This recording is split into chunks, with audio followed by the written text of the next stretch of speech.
Sa ating pagboto ngayong araw ng eleksyon, mahalaga na malaman kung ano ang mga dapat at hindi natin dapat gawin sa loob ng presinto.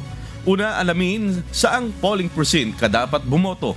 Maaari itong i-check sa pamamagitan ng precinct finder na makikita sa COMELEC website. Magdala ng valid government-issued ID para sa iyong pagkakakilanlan. Maigi rin kung may naihanda ng listahan ng mga kandidatong nais iboto. Kapag natanggap na ang balota, ingatan ito gamit ang secrecy folder at gamitin lamang ang COMELEC-issued marking pen sa pagboto. Suriin ang voter's receipt bago ito ihulog sa tamang drop box. Huwag maglagay ng anumang marka sa balota maliban sa pag-shade ng bilog sa tabi ng pangalan ng kandidato.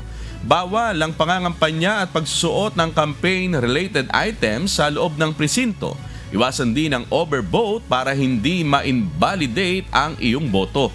Bawal din ang pagkuha ng litrato sa loob ng presinto at pagkatapos bumoto, tiyaking malalagyan ng indelible ink bilang katunayan na ikaw ay nakaboto na.